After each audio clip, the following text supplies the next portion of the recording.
The children's oncology ward sat in a fragile kind of quiet just before dusk, the kind that felt like it could shatter at any second. Machines beeped in slow, measured rhythms, each sound marking time that a little girl did not have to spare. The air smelled of antiseptic and something heavier, fear that no amount of cleaning could erase. Outside the tall windows, winter clouds pressed low over the city, dark and suffocating. Inside, a trembling mother held her sick child close, whispering promises she was not sure she could keep, while nurses spoke urgently into radios, their voices tight with restraint and rising panic. This was not just about illness. It was about seconds slipping away while adults realized help would not come fast enough. The danger was immediate and human. A violent father, convinced medicine was a lie, was coming back to take his child by force, no matter who stood in the way. Security had already failed once. The police were too far out, time was bleeding away. Then, just as hope thinned to almost nothing, the building began to tremble, not from fear, but from the distant thunder of engines. Before we continue, tell me, where are you watching from today? Drop it in the comments. If you like stories where loyalty and courage still mean something, hit subscribe. Ridge Iron Vow. Calder carried a presence that could still a room without a single word. He was the president of the Iron Serpents Motorcycle Club, a man shaped by decades of asphalt, violence narrowly avoided, and promises never broken. His face was cut with old scars that told stories he never explained, his iron-gray beard framing a jaw that had learned patience the hard way. His eyes were the kind that noticed exits, hands, breathing patterns, eyes that missed nothing. Across the state, his reputation was not built on chaos or cruelty, but on discipline. Ridge believed in restraint as much as force, and in a code that did not bend once given. When he gave his word, people treated it like law because they had seen what happened when it was tested. At his side was Mace, the road captain, lean and sharp-eyed, always thinking 3 moves ahead. Mace didn't raise his voice and didn't posture. He studied spaces the way soldiers studied terrain, mapping hallways, entrances, and blind corners like a battlefield long before trouble arrived. Gravel followed close behind them, a massive man with shoulders like poured concrete. Gravel rarely spoke. He didn't need to. His sheer size and stillness ended arguments before they began, reminding anyone watching that violence was possible, but not desired. Nix, Ridge's old lady, moved through the group with quiet authority. She was calm, organized, and deeply observant, the kind of woman who noticed exhaustion before it turned into mistakes. She coordinated shifts, brought food, and spoke gently with nurses and families, becoming the invisible backbone that held everything together. Around them were the Iron Serpents themselves and allied chapters who answered Ridge's call without hesitation. Riders rotated in and out, forming a living wall of leather and chrome, bound not by recklessness, but by loyalty and shared understanding. At the heart of it all was Lily Ray. She was small, pale, and fighting leukemia with a strength that felt unfair for someone her age. Tubes and machines surrounded her, each one vital, each one fragile. Her survival depended on uninterrupted treatment. No delays, no stress, no sudden removals. She did not fully understand the danger around her, only that her mother's hand sometimes shook when she thought Lily wasn't looking. Hannah Ray had lived in survival mode for years. She was exhausted, in a way sleep could not fix, brave, in a way that came from necessity rather than choice. She had escaped once, built a fragile sense of safety for her child, and now felt it slipping away. Every sound in the hallway made her tense. Every raised voice sent her heart racing. She knew exactly what kind of man Lily's father was, because she had loved him once and paid for it. Cole Ray was volatile, paranoid, and deeply convinced that the world was lying to him. He rejected doctors, science, and authority, replacing them with his own twisted certainty. In his mind, he was the only one who truly loved his daughter, the only one willing to save her. Control and love were the same thing to him. Anyone who stood between him and Lily became an enemy, and he carried that belief like a weapon. The setting itself felt torn in half. The children's hospital had always been a sanctuary, a place of quiet voices, careful movements, and fragile hope. Fluorescent lights reflected off polished floors. Hallways echoed with soft footsteps and whispered prayers, but outside, Everything had changed. Engines rumbled low and steady. Leather-clad sentinels stood watch in winter air, their presence stark against the sterile walls. The contrast was impossible to ignore. Innocence and grit sharing the same ground. Brotherhood revealed itself not through speeches, but through action. Bikers stood silent ships through the night. They shared coffee with nurses whose hands shook from exhaustion. They offered protection without asking for thanks or recognition. No demands. No intimidation. Just presence. In that space, fear slowly gave way to something unexpected: trust. Cole Ray hit the children's oncology floor like a storm that had been waiting for the right door to kick open. One moment, the ward had been tense but functioning.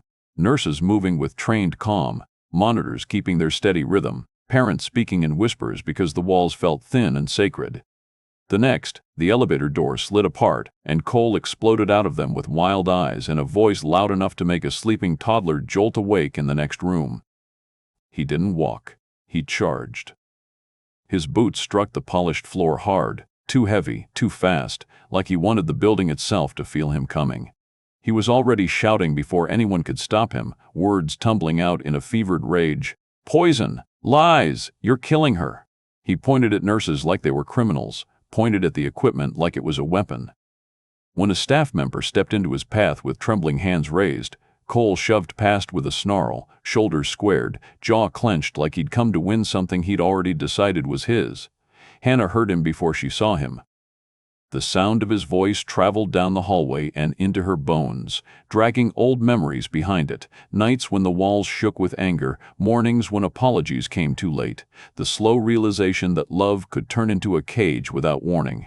Her stomach dropped so hard she thought she might be sick. She looked down at Lily, pale against the sheets, a small hand curled around the edge of a blanket like it was the only solid thing in the world. Lily's eyes were half open, unfocused, but she sensed the change in the air. Children always did. They felt fear the way other people felt weather. A nurse tried to intercept Cole near the doorway. Cole didn't slow down. He slapped the nurse's hand away like it was nothing and lunged for the equipment beside Lily's bed. His fingers found the tubing and yanked, not fully understanding what he was grabbing, only knowing he wanted to tear apart anything that represented the hospital's control. The machines responded instantly, alarms snapping to life, sharp and panicked. The sound cut through the ward, pulling attention from every room, every parent, every staff member. "Stop." Dr. Klein, calm, experienced, exhausted, stepped in with that practiced authority doctors used when they had to be both healer and shield. "You're going to hurt her." Cole spun toward the doctor, face flushed and trembling with conviction. "You already are," he barked. "You're filling her with poison and calling it medicine. You think I don't know? You think I haven't seen what they're saying?" "They," Dr. Klein repeated, careful with every word, like stepping around a live wire. "Cole, you need to leave. There's a court order." Cole laughed, harsh and broken. "Court order?" He took a step forward, towering, fists clenched. "You think paper stops me from saving my daughter?" Security arrived late and small. Two men who looked like they belonged at a shopping mall, not in a hallway where a man was ripping at a child's lifeline. One of them raised a hand, voice shaky but trying. "Sir, we need you to come with us." Cole shoved him so hard the guard stumbled back into the wall. The second guard reached for his radio, but Cole's glare froze him mid-motion. For a second, the guard hesitated, and that hesitation was all Cole needed. He surged toward the bed again, hands already reaching, already tearing. Hannah moved without thinking. She stepped between Cole and Lily, arms spread, body shaking, throat tight with terror. "No," she said, and it came out thin, like her voice didn't believe it could stop him. "Cole, no please." Cole's eyes flicked to her, and something ugly shifted behind them. For a heartbeat, Hannah saw not a father frantic with fear, but a man who couldn't stand being denied. His face twisted. "Move," he growled. "She needs this," Hannah pleaded, trying to keep her voice steady. "She needs treatment." "If you take her?" "If I take her, I save her," Cole snapped, and his hand shot out, grabbing Hannah's wrist hard enough to make her gasp. He tried to pull her aside like she was furniture. Nurses rushed in, forming a shaky line. They were brave, but bravery didn't make them stronger. They were outmatched in weight, in aggression, in sheer unpredictable violence. Cole's presence contaminated the whole ward, the way his rage filled the space, the way his shouting made children cry, the way parents held their kids tighter and looked around as if there was nowhere safe left. Somewhere down the hall, another alarm went off. A child began sobbing. A mother called for help in a voice that sounded like it might break. Hannah felt the world narrowing, the way it always did when Cole was like this. The system that was supposed to protect her orders, policies, guards, polite procedure, was moving too slowly for the danger standing inches from her child. A restraining order meant nothing when someone decided consequences were worth it. The police would come, but they would come later. Later was a word that could kill Lily. Cole's fingers brushed the tubing again, and the monitor tone shifted. Warning, urgent, doctored. Klein lunged forward, trying to keep his hands away from the line, but Cole turned with a snarl, knocking the doctor back into a cart. Metal clattered loudly, echoing like a gunshot in the sterile hallway. That was the moment everything changed. Not when Cole arrived, not when he screamed, not even when security failed. It changed when Hannah realized fully, clearly, that if she didn't bring something stronger into this hallway right now, Lily would not survive the night. She reached into her pocket with shaking hands and pulled out her phone. Her thumb hovered over a number she hadn't touched in years, a number she'd sworn off like an addiction.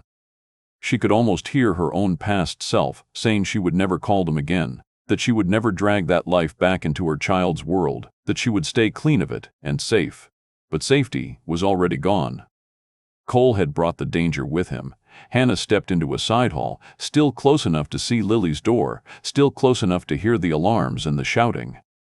Her fingers trembled so badly she had to press the call button twice. When it finally rang, her chest tightened like she was stepping off a cliff. Ridge, Iron Vow, Calder answered on the second ring. His voice was low, steady, and sharp with alertness, like he never truly slept. Hannah. She hadn't heard his voice in so long that it hit her like a punch. She swallowed hard. "Ridge," she whispered, and the word came out cracked. She tried to say more, tried to explain, but fear crowded her throat. Ridge didn't ask questions first. He listened.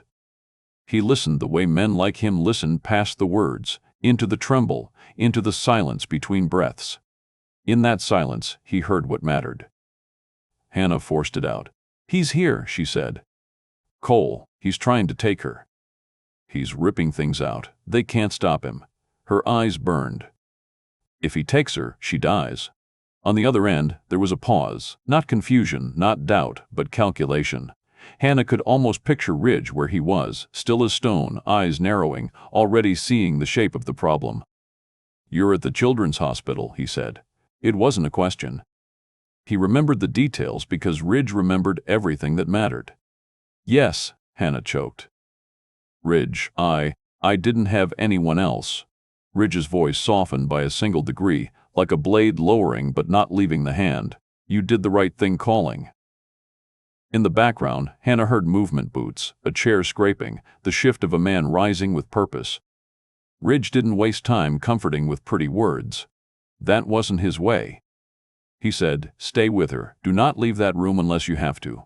"Ridge," Hannah started, but Ridge cut her off gently. "I'm coming," he said. "You hear me?" "I'm coming." The line went dead. Hannah stared at her phone for a second, heart hammering.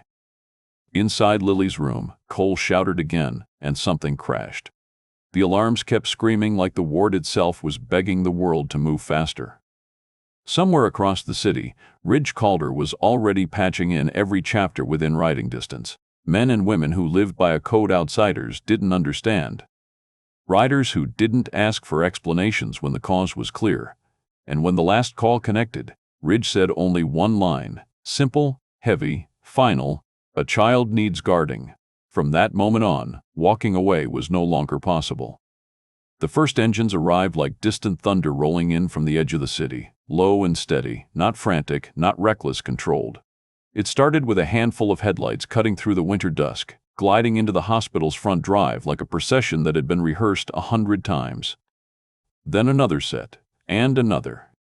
Bikes in waves, chrome and black steel and road grime, each rider moving with the calm precision of people who understood that panic was contagious. They did not rush the doors. That was what unsettled everyone watching. Security guards braced as if they expected a brawl. A few visitors pulled out phones, already hungry for a headline. Nurses gathered behind glass, faces pale, lips pressed tight. The hospital's front desk clerk froze with the receiver still in her hand, eyes darting between the entrance and the growing line of motorcycles outside. But the riders didn't swarm. They parked in clean rows. They dismounted without shouting, without laughter, without swagger. Leather creaked, boots hit concrete. Breath drifted in white clouds beneath the lights. A road captain stepped forward, mace eyes sharp, hands relaxed, posture alert. He spoke in short, quiet instructions, and the club moved like a single organism responding to a pulse. 2 riders took the main entrance, not blocking it, just standing to either side like pillars. Another pair walked the perimeter, checking the side doors and service bays. A cluster drifted toward the ambulance bay, not interfering, just watching, making sure no one slipped in through a place the hospital forgot to protect. Within minutes, without a single threat spoken aloud, exits and corridors were covered. Upstairs, the ward still smelled like antiseptic and fear, but a new tension threaded through it now, a question that wouldn't stop echoing in everyone's mind. What happens when they come inside? Hospital administration panicked the way administration always did when something couldn't be filed neatly into policy.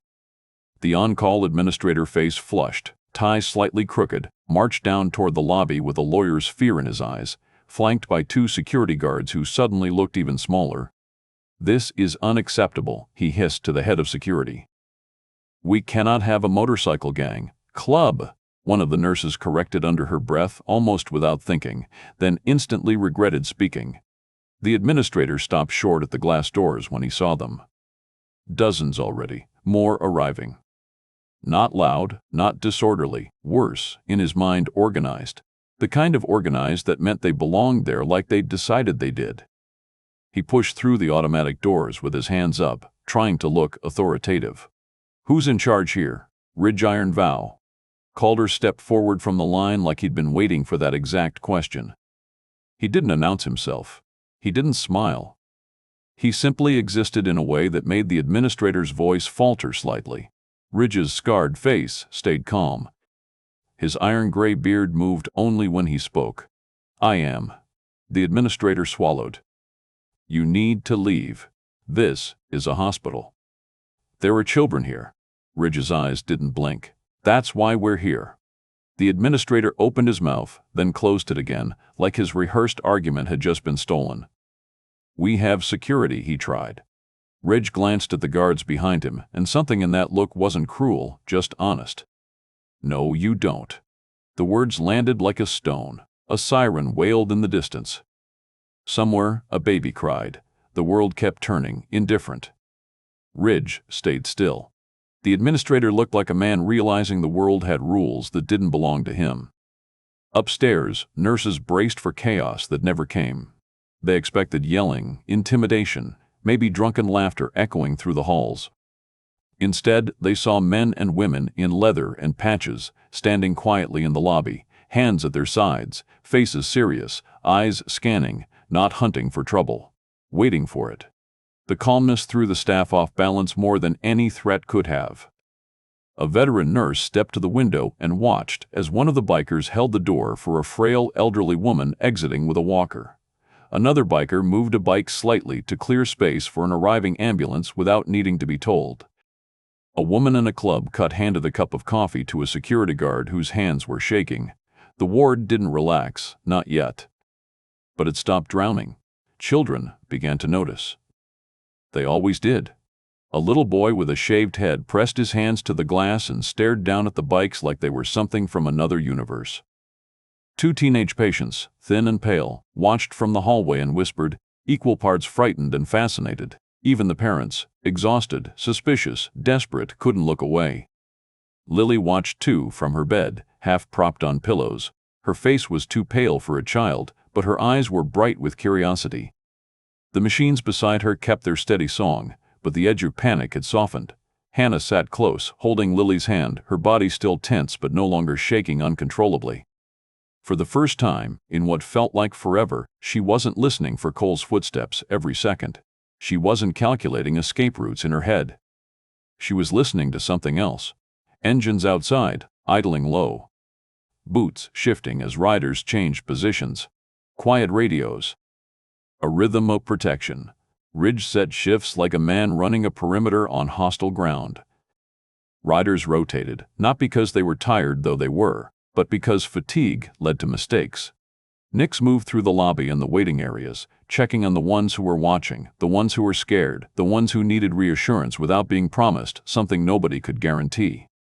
Hannah didn't mean to fall asleep. She fought it at first, fear still clawing. But exhaustion won the way it always did, slowly and then all at once. Her head dipped toward Lily's blanket. Her fingers loosened around Lily's hand. She slept. Only for minutes at first, then longer. Each time she woke, her first instinct was terror, until she remembered. The wall was still there, the riders were still there. And for the first time in days, the air didn't feel like it was waiting to be ripped apart. That peace was fragile. Ridge knew it, Mace knew it. Gravel knew it. They didn't confuse quiet with safety. They knew men like Cole Ray didn't disappear just because a door was closed. When Cole returned, it was late enough that the hospital corridors were quieter, but not quiet enough to hide rage. He came in like a fuse already lit, storming toward the entrance with a hood up and his shoulders tight. He expected the same thing he'd seen before: weak security, scared staff. Hannah cornered and powerless. Instead, he found the iron serpents. He stopped in the cold just outside the entrance, staring at the line of bikers like they were a hallucination. His face twisted. "What the hell is this?" he snarled, loud enough for the lobby to hear.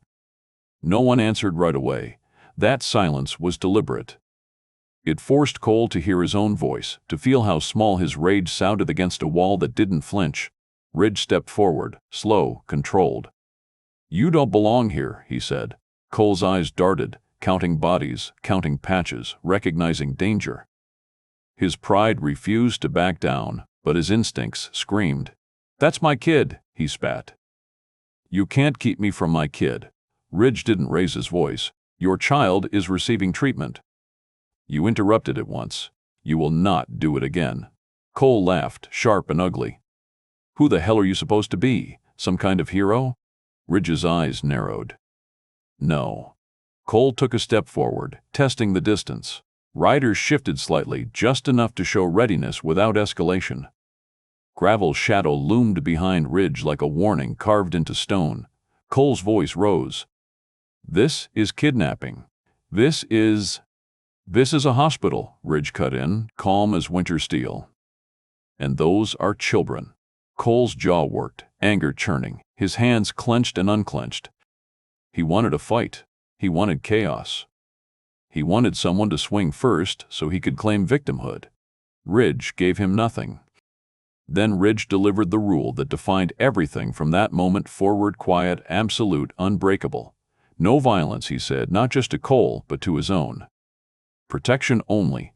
Mace's gaze flicked across the line. Riders nodded once, each one accepting the order like a vow. Cole looked from face to face, realizing there would be no easy crack to exploit, no guard to shove aside, no nurse to terrorize, no hallway to charge. He backed up a step, still snarling, still trying to hold on to control through noise. "This isn't over," he promised, voice trembling with rage and desperation. Ridge didn't move. "I know," and that was the truth that tightened the air. The standoff grew public. People posted videos. Rumors spread like wildfire: gangs at a children's hospital, bikers taking over, violence about to erupt. Reporters called. Police cruisers started circling. The hospital tried to manage optics while Ridge managed reality. Inside, nurses kept working. Children kept fighting for life. And outside, the line held. Every hour that passed felt heavier, like a rope being pulled tighter and tighter, tension coiling toward something that had not shown its final shape yet. Cole Ray did not come back alone the next time. He came the way men like him always came when their pride had been bruised and their control had been denied, bringing bodies, bringing noise, bringing the kind of backup that was meant to make other people blink first. The night air was sharper, colder, carrying the promise of snow that hadn't started falling yet but already felt inevitable. Headlights swept across the hospital drive in jagged beams as a line of trucks and beat-up sedans rolled in behind Cole. Doors slammed. Boots hit pavement. A handful of men gathered around him, shoulders squared, hands buried in pockets like they were trying to look casual while their eyes hunted for fear. They weren't there to talk. They were there to intimidate. Cole stepped forward, chin lifted, voice loud enough to reach the entrance. "I brought witnesses," he called. "I brought people who know what you are." His allies snickered, fed by his confidence, but their laughter thinned when they saw the iron serpents and the allied chapters still in place, more now than before. The line hadn't shrunk. It had thickened. Riders stood in disciplined clusters at every entrance point, not crowding families, not blocking emergency access, but making it unmistakably clear that any attempt to force their way inside would meet a wall that did not break. Mace moved like a shadow along the perimeter, checking angles, counting steps, confirming positions. Gravel stood near the main doors with his hands clasped in front of him, expression unreadable. Nix watched from inside the lobby, not panicked, not rattled, measuring the mood like a medic measuring blood loss. Cole's men saw the patches and reacted the way men always did when they realized they'd walked into something bigger than their own courage. Some puffed up, trying to compensate. Others kept their eyes down, suddenly remembering they had jobs, families, consequences. Cole refused to acknowledge any of that. He couldn't. To acknowledge it would mean admitting he was losing. He shouted, "That's my daughter! You can't keep me out like some criminal!" Ridge stepped forward, slow, calm, and cold. His boots made no sound, but his presence landed heavy. "You're not being kept out," Ridge said. "You're being stopped." Cole's face flushed. "By what? A gang? You think you're above the law?" That was the moment the law arrived. 2 cruisers, then another, lights washing blue across chrome and leather, and the hospital's pale stone. Officers stepped out carefully, hands near their belts, eyes flicking between Cole's group and the bikers like they were trying to decide who would explode first. A sergeant approached Ridge, posture stiff. "We're getting calls," he said, voice low but firm. "A lot of calls. Hospital administration wants this cleared. Media is circling. You need to disperse." Ridge didn't move. "We're not blocking access," he said. "Ambulances are clear. Families are clear." "That's not the point," the sergeant snapped, glancing toward the phones being held up by gawkers across the street. "This is a liability. You know how this looks." Ridge's eyes held steady. "Looks don't save children." The sergeant's jaw tightened. "You're playing with fire. If something happens, everyone here gets dragged in." Mace stepped closer, not threatening, just present. "We're preventing something," he said quietly. "Not causing it."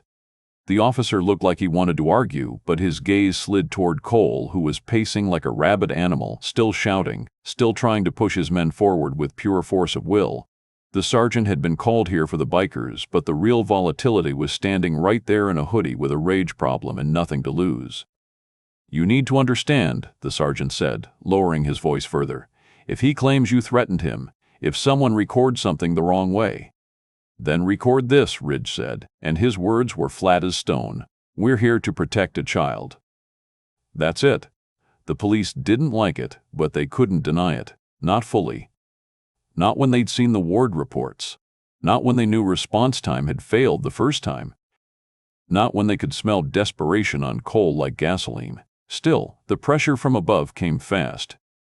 A hospital administrator rushed out, flanked by another official and a woman with a clipboard who looked like she'd never been within a mile of real danger.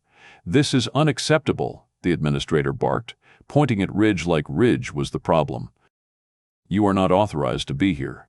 You are intimidating our staff and scaring families. You need to leave now." Behind the glass doors, nurses watched with tense faces. Some looked afraid. Some looked relieved. Some looked angry. Not at the bikers, but at the fact that this situation existed at all. Ridge didn't flinch. "Your staff called for help," he said. "Maybe not officially, but they needed it." "We have security," the administrator insisted, voice rising. Gravel shifted his weight slightly, nothing more. That tiny movement said everything.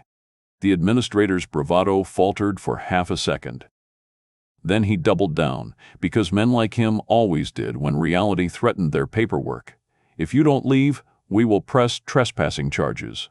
Ridge's eyes hardened. Do what you need to do. That's when the media vans arrived. They came hungry, rolling in with cameras and bright lights, painting the scene into something it wasn't.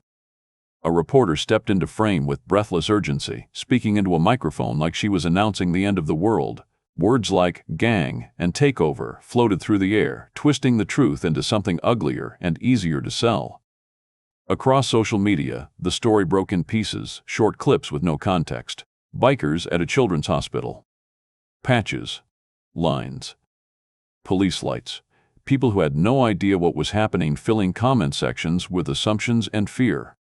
Inside, the real story stayed quiet. A child in bed. A mother barely holding herself together. A treatment schedule that could not be disrupted again. But the noise outside made it harder. Not because Ridge cared about headlines, but because headlines brought pressure. Pressure brought police. Police brought orders.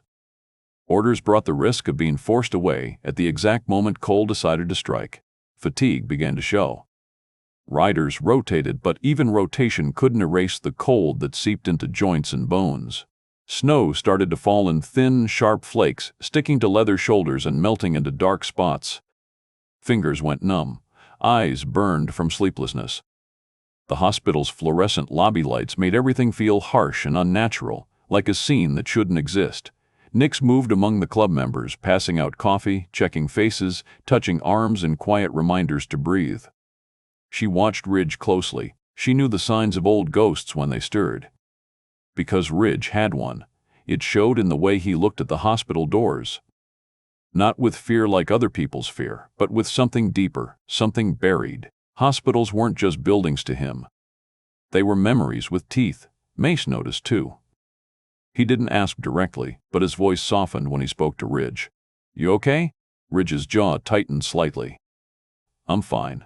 Mace didn't push, but the truth hovered anyway, bleeding through the cracks. Ridge hated hospitals more than he hated jail cells. Prisons were predictable. Hospitals were where you watched people you loved slip away while you were powerless to stop it. A rider approached, young, eager, wanting reassurance. "President," he said, "how long are we staying?" Ridge's eyes flicked toward the upper floors where Lily lay. "Until it's done," he answered. The young rider hesitated. "And if they force us out?" Ridge's stare sharpened. "Then we stand outside the property line," he said. "We stand in the cold. We stand wherever we're allowed to stand. But we stand." The words weren't dramatic. They were final. A code, spoken plain. As the night deepened, Cole's patience snapped. He prowled at the edge of the line with his men, voice rising, movements sharper. His allies looked less confident now, glancing at police, glancing at cameras, realizing this wasn't a bar fight. They could end up in cuffs. Cole didn't care. Cole was drowning in obsession. He pointed at Ridge. "You're keeping me from my kid," he screamed. "You're gonna pay for this." Ridge didn't react. That lack of reaction fed Cole's rage like oxygen. Cole moved suddenly, stepping toward the entrance as if he meant to rush it, testing reflexes, testing nerves. Riders shifted controlled, ready, but not escalating. Gravel's stance widened just enough. Mace's hand lifted slightly, a silent signal down the line. Cole halted, breathing hard, eyes wild. He wanted a spark. He wanted someone to hit him so he could scream victim, so he could justify the next step. Ridge gave him nothing. The police sergeant stepped between them, voice harsh. "Back off," he ordered Cole. "Now." Cole spun on him. "You're protecting them," he snapped. "You're protecting criminals over a father." The sergeant's face hardened. "I'm protecting a hospital," he said. "And I'm protecting that kid upstairs from you." Cole stared, stunned, like the world had finally admitted what he refused to see.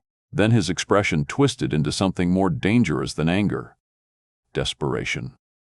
Because the clock was closing. Everyone knew it now. Lily's critical treatment was scheduled for the next day.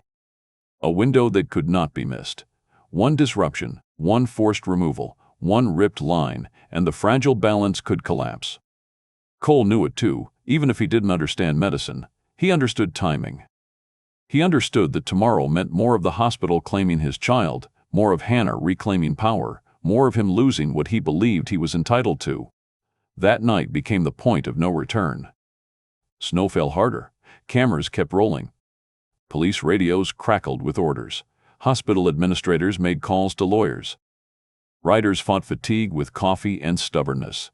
And in a quiet room upstairs, Lily slept beneath warm blankets, unaware that the world below was bracing for the moment a broken man decided to stop asking and start taking.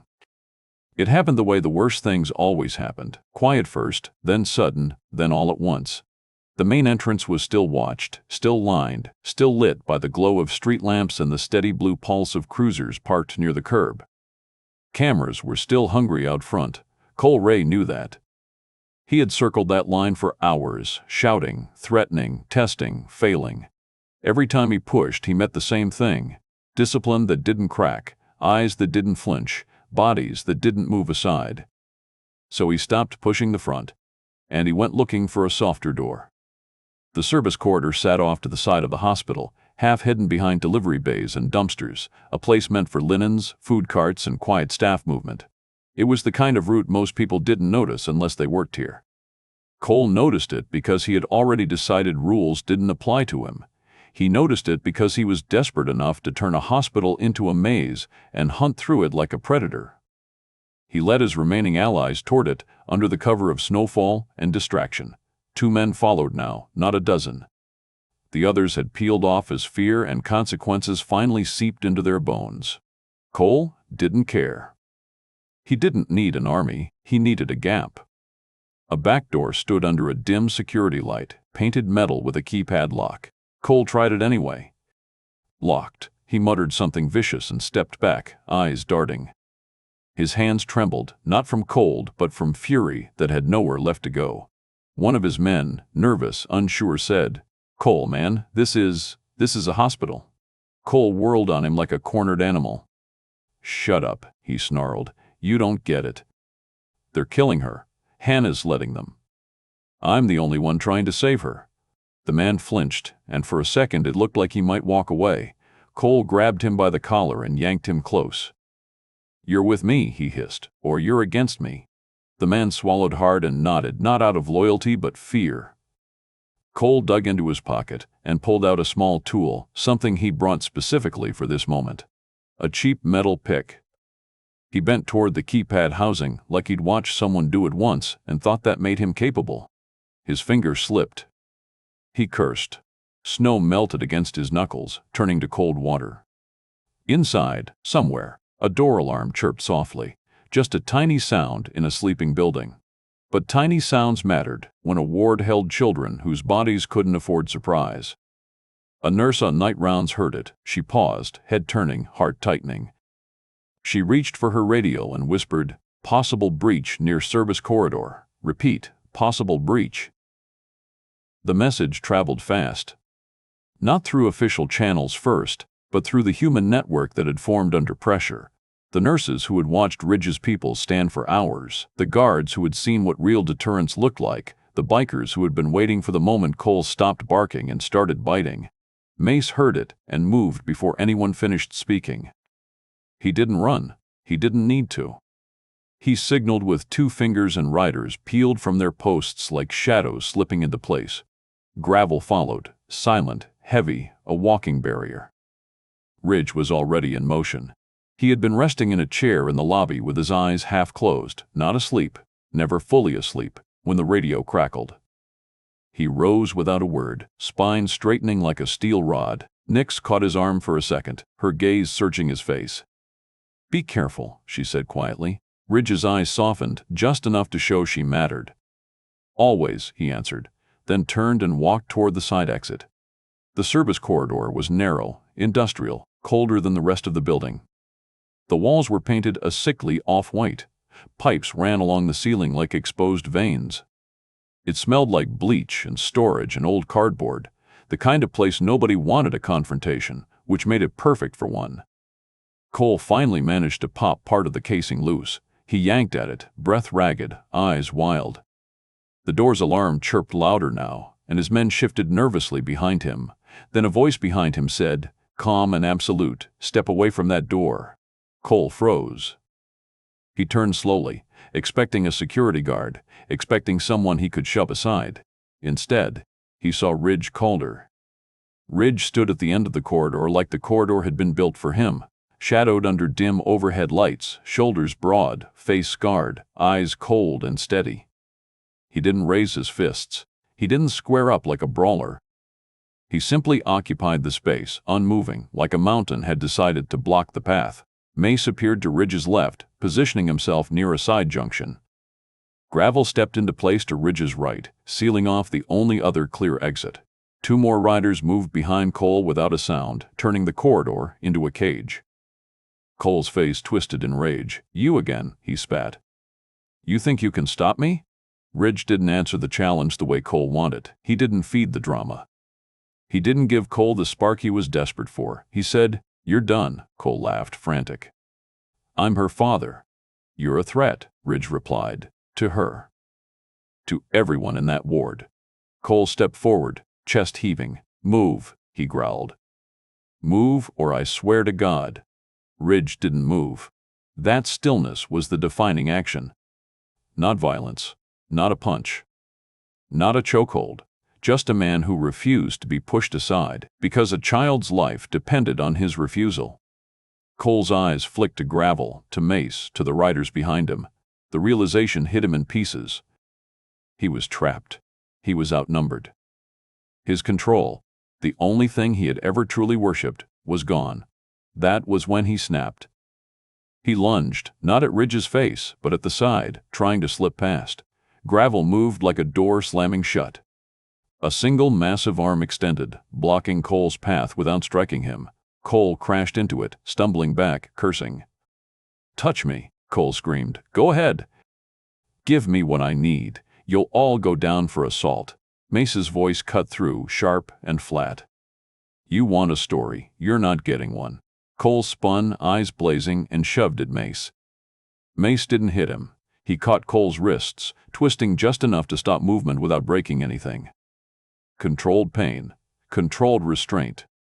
Cole howled and thrashed, his voice bouncing off metal doors and concrete walls. The noise traveled upward through vents and halls. Somewhere above, a child woke and began to cry. Somewhere else, a mother sat up in bed with terror in her chest, listening to shouting and thinking it was the beginning of the end. Engines outside idled louder as riders repositioned. The sound was a low growl beneath the building, like restrained beasts holding back. Police radios crackled. Footsteps pounded in distant halls as security and officers were alerted. Cole fought like a man possessed, not strong enough to win, but dangerous enough to cause harm if given a single inch. He spat at Ridge, eyes wild. "You're nothing," he snarled. "You're just criminals with patches." Ridge stepped closer, voice low, words edged with truth. "We're the ones who showed up," he said. "Where were you when she needed peace?" Cole's face contorted. For a fraction of a second, something cracked behind his rage, pain, fear, helplessness. Then it hardened again into denial. He tried to jerk free. Gravel moved in, not striking, but wrapping Cole's torso with a grip that ended the fight in one controlled motion. Cole's arms pinned, his legs kicking uselessly. His breath coming fast and ragged. "No!" Cole screamed. "Let me go! Let me see her!" Ridge leaned in, close enough that Cole could see his eyes clearly. Ridge's voice was quiet, almost gentle, and that gentleness somehow made it worse for Cole. "You don't get to destroy her and call it love," Ridge said. Cole's breathing hitched. His eyes darted toward the door again, the hospital beyond it, the ward upstairs like a prize he couldn't reach. Then the police arrived. Boots thundered down the corridor. Flashlights snapped on, flooding the space with harsh white glare. Officers rushed in, stopping short when they saw the scene. Cole restrained, Ridge standing calm, the bikers holding position without swinging, without stomping, without the violence everyone expected. The sergeant stared, disbelief flickering across his face. "What happened?" Ridge released a slow breath. "He tried to breach a service entrance," Ridge said. "We stopped him. No one hit him." The sergeant looked at Cole, who was still shouting, still thrashing. Then he looked at Ridge, at Mace, at Gravel, at the calm discipline in their posture. He swallowed and nodded once. "Cuff him," he ordered his officers. Cole fought the cuffs, screaming about rights and conspiracies, but the officers hauled him away. No blood on the floor. No broken bones. No revenge. Just consequences arriving at last. As Cole was dragged past Ridge, his eyes locked onto Ridge's face, hatred and humiliation twisting together. Ridge didn't speak. He didn't threaten. He didn't need to. His presence was the message. When the corridor finally quieted, the change in the air was almost physical. Power shifted. The fear that had been choking the ward loosened. Not because danger vanished, but because everyone finally understood who had truly stood for the innocent. Upstairs, nurses exhaled like they'd been holding their breath for days. Parents held their children closer and whispered, "It's okay. It's okay." And Lily, still sleeping beneath her blankets, remained exactly where she needed to be, alive, protected, and one night closer to the treatment that might save her. The aftermath did not arrive with cheers or celebration. It arrived quietly, the way real endings often did, heavy with exhaustion and relief tangled together. Cole Ray was led out through the service corridor in handcuffs, his shouting fading into the night as police doors slammed shut. This time, there was no return. Statements were taken. Reports were written. Witnesses were plentiful. The charges did not dissolve in technicalities or delays. They stuck, anchored by evidence, by recordings, by the undeniable truth of what he had tried to do. For the first time since he had stormed into the ward, Cole's power evaporated completely, replaced by consequences he could not shout his way out of. Inside the hospital, the shift was almost immediate. The alarms were silenced. The corridors settled back into their familiar hush. Nurses moved more slowly now, shoulders still tense but no longer braced for impact. Some leaned against walls for a moment longer than usual, eyes closed, letting the adrenaline drain. Others wiped at their faces and pretended it was just fatigue. A few didn't pretend at all. They approached the bikers quietly, one by one, offering nods, murmured thank yous, hands pressed briefly against leather-clad arms in gestures that carried more weight than words ever could.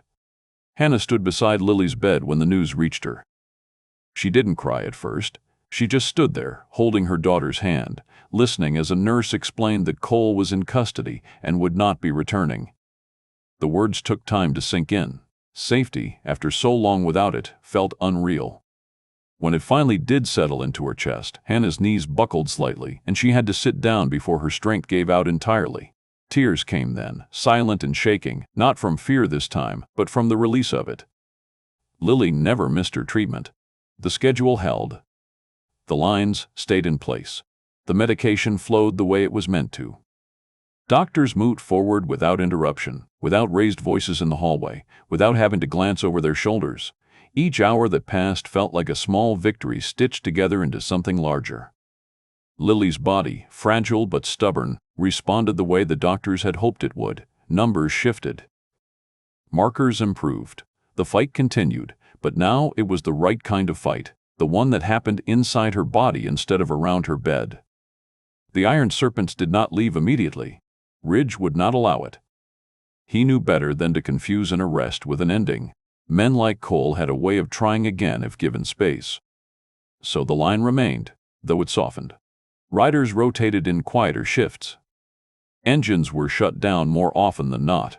Some bikers moved farther back from the entrance to make the space feel less intimidating, responding to the hospital's needs without being asked. They stayed because staying was the promise, and promises mattered. Slowly, the hospital breathed again. Parents stopped flinching at every raised voice.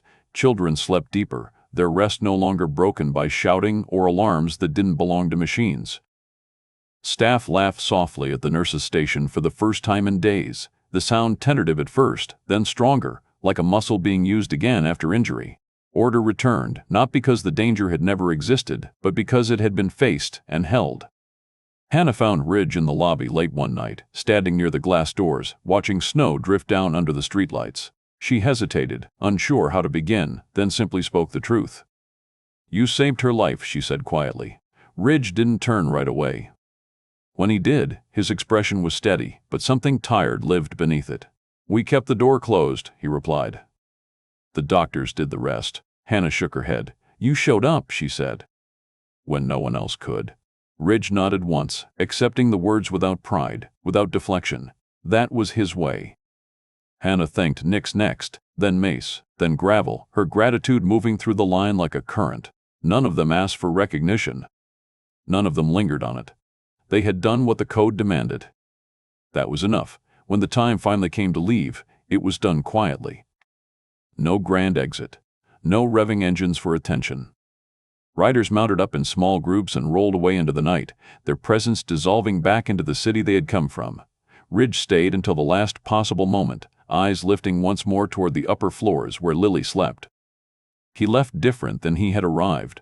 The hospital had stirred memories he usually kept locked down, reminders of why the code existed in the first place. It was not about patches or reputation or standing tall against the world.